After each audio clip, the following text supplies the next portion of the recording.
Baca Quran 1 khataman saya hadiahkan untuk Suriah NU Jawa Timur. Nanti kan Suriah senyum terus. Nah kita ini kalau ada ulama tidak setuju malah digunjing aja. Itu kiai itu itu sengak sama dakwah. Loh kok sengak? Lah memang kamu mungkin baunya enggak enak maka dia sengak.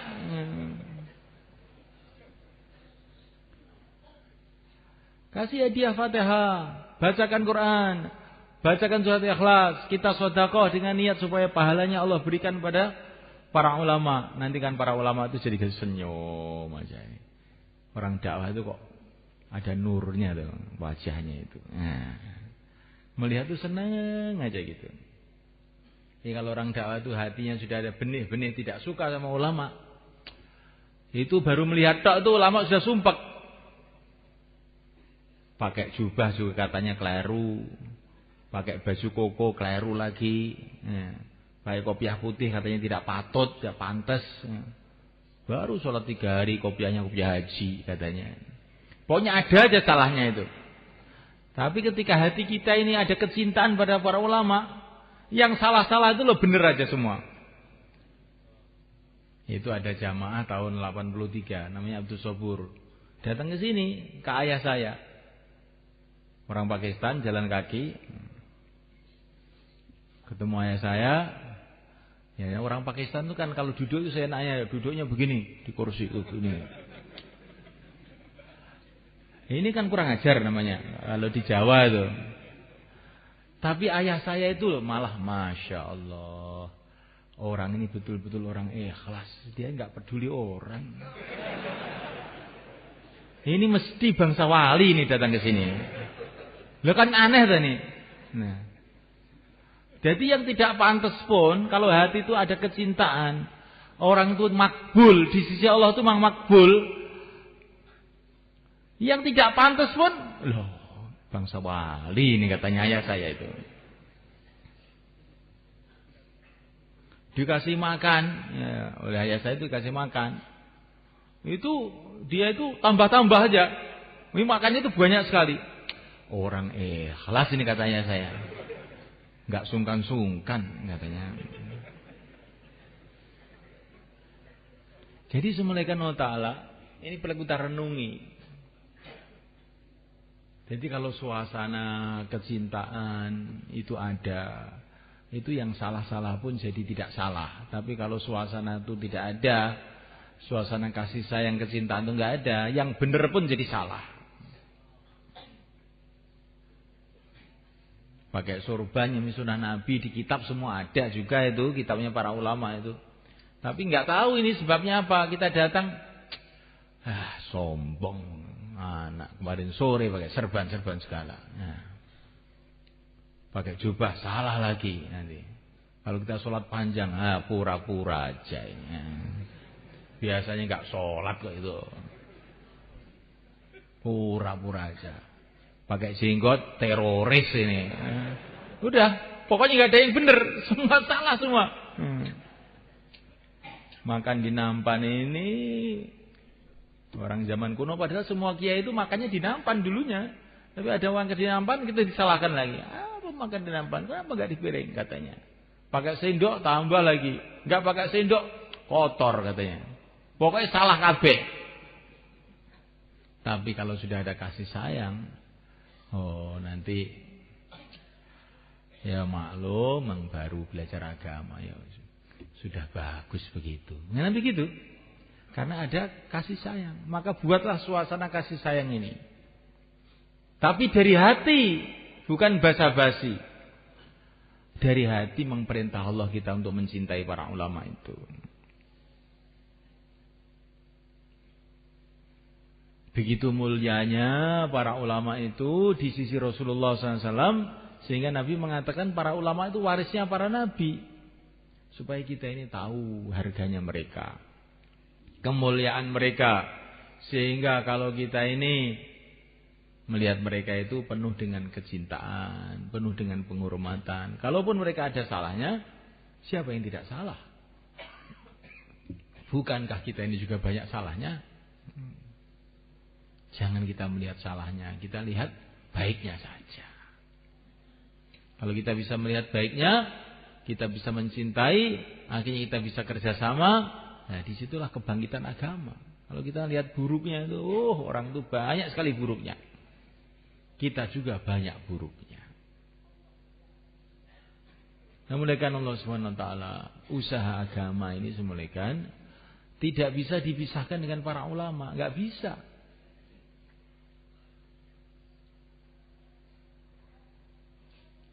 Memang usaha agama ini harus punya hubungan dengan seluruh umat. Orang umum juga penting, karena kebanyakan umat Islam orang umum. Pelajar juga penting, masturot juga penting. Pejabat juga penting, polisi juga penting. Tapi jangan terus dimanfaatkan untuk dunia nih. Gara-gara polisi sudah kenal dakwah, kita akhirnya tidak mau memperbarui SIM. Alah, itu kan sudah kargon. Assalamualaikum, sudah jalan gitu. Nah, itu namanya agama digunakan untuk dunia. Itu enggak boleh begitu itu. Ini kan kargon 3 hari kemarin. Terus kita enggak mau pakai helm. Apa helm itu? Tidak sunnah. Nah, helm tidak sunnah. Tapi walaupun tidak sunnah juga tidak dilarang oleh sunnah. Nah. Bahkan bisa juga dikatakan sunnah. Karena ketika Nabi masuk ke Mekah, Fathu Makkah itu pakai helm besi beliau. Untuk perang. Ya. Jadi jangan gara-gara ini polisi sudah kenal dakwah nggak pakai helm. Jangan, pakai tertib. Semua aturan pemerintah, asalkan tidak haram, kamu ikuti aja. Kalau haram nggak usah. Asalkan tidak haram, kamu ikuti aja. Rasulullah itu di Hudaybiyah mengadakan perjanjian dengan orang kafir. Oleh Rasulullah dipegang tuh janjinya itu. Asalkan perjanjian itu tidak menyalahi agama. Jadi kita punya perjanjian, dengan orang kafir pun kita jaga. Asalkan perjanjian itu tidak merusak agama. Apalagi dengan orang Islam, ya lebih kita jaga lagi. Insyaallah mulaikan. Nah, mulaikan Allah SWT, karena agama dengan para ulama itu tidak bisa dipisahkan mereka. Enggak bisa.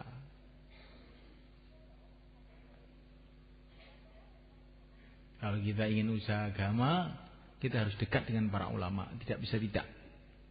Kalau kita usaha agama, tetapi kita tidak mau dekat dengan para ulama, satu saat nanti akan jadi fitnah besar pada umat. Karena yang garap umat itu 2 golongan mulaikan.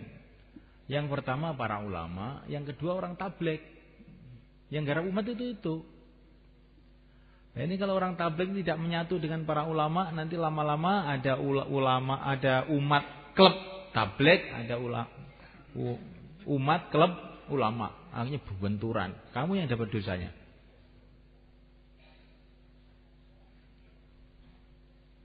Maka sudah mulaikan Syekh Ilyas itu sudah menanamkan dalam 6 sifat itu ikramul muslimin. Rinciannya memuliakan ulama, menghormati orang tua, menyayangi anak muda. Ini penting ulama ini mulaikan. Apalagi di Jawa Timur. Di Jawa Timur itu tempatnya ulama, tempatnya pesantren paling banyak di Indonesia di Jawa Timur ini. Kalau kita tidak betul-betul menyatu dengan para ulama, dekat dengan para ulama, mengkondisikan itu, nanti dakwah itu nggak akan bisa jalan dengan baik. Dulu di India itu ada seorang ulama besar, namanya Mufti Kifayatullah, penulis kitab juga. Begitu tingginya, martabatnya, derajatnya beliau ini, sampai Syekh Ilyas saja ini mau khususi kepada Syekh Kifayatullah itu enggak berani.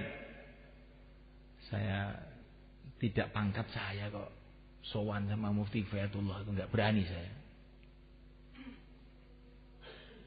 Tapi anehnya satu hari Mufti Kifayatullah tahu-tahu datang ke Nizamuddin. Saya lihat itu jadi terkejut. Loh, semua orang Nizamuddin geger semua. Mufti datang, mufti datang. Ternyata yang membawa itu pembantunya. Pembantunya sudah keluar 3 hari cerita sama mufti. Ini Syekh Ilyas ini sekarang punya kerja bagus ini. Banyak orang yang maksiat jadi tobat. Banyak orang tidak sholat jadi sholat.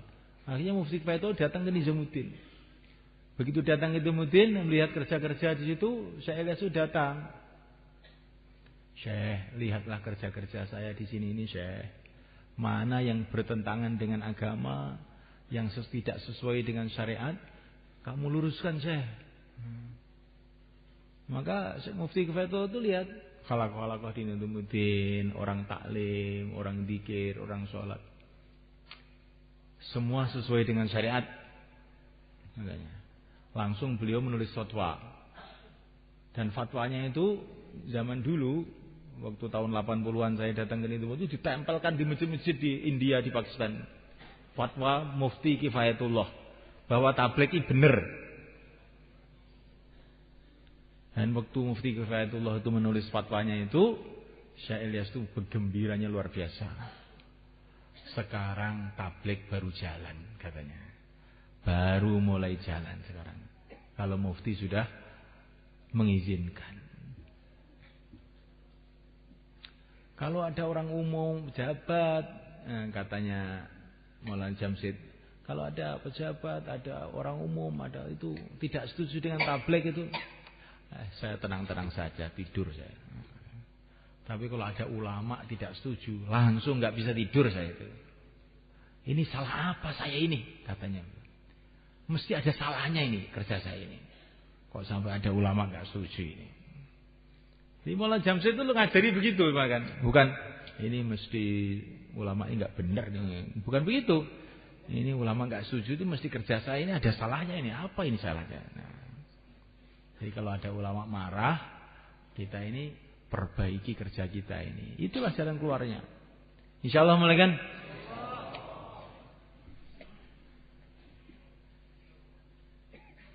Nah, mulaikan Allah SWT, kita tidak akan bisa taat kepada Allah kecuali dengan jalan Rasulullah SAW. Menyuti Rasul, faqad ata Allah. Taat kepada Rasul berarti taat kepada Allah. Dan kita tidak bisa taat kepada Rasulullah kecuali melalui para sahabat. Maka Nabi mengatakan, mafhumnya kurang lebihnya, sahabat itu kayak bintang-bintang. Kalau kamu ikuti mereka, kamu dapat hidayah. Dan kita mengikuti para sahabat tidak bisa kecuali kepada para ulama, dengan lewat para ulama-ulama. Menurut keahliannya masing-masing. Kalau kita mau mengikuti dakwahnya para sahabat, ikutilah ulama-ulama ahli dakwah. Kalau kamu ingin mengikuti fikihnya para sahabat, masalah hukum, halal, haram, makruh, sunnah, ikutilah para ulama-ulama ahli fikih.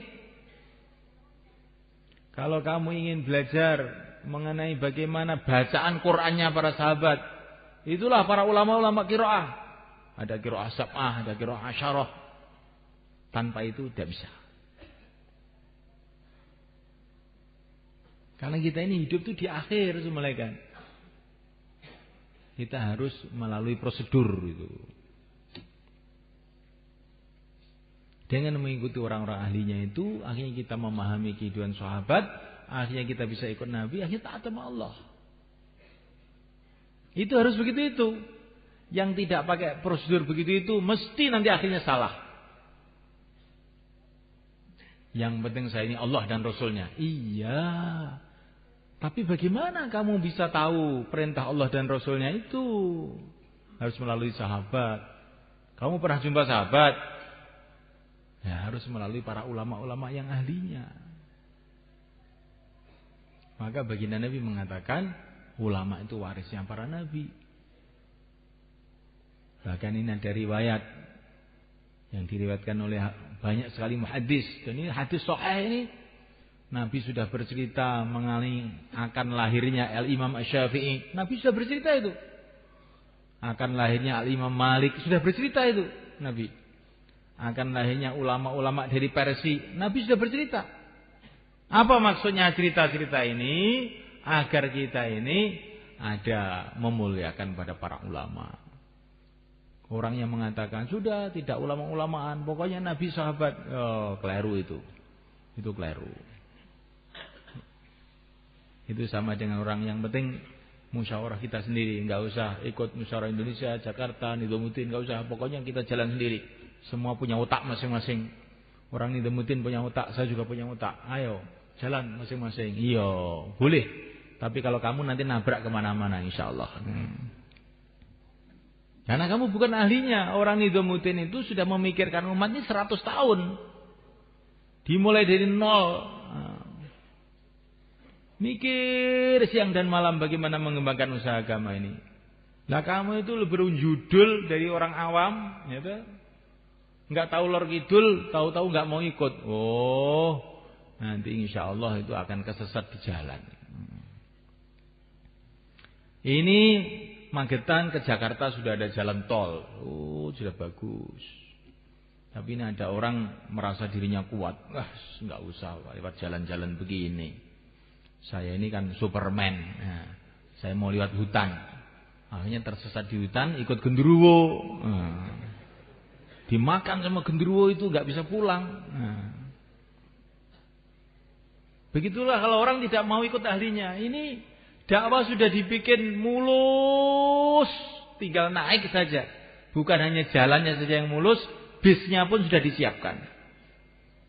Itu bis pertama jamaah setahun, kedua 4 bulan, 40 hari, 3 hari.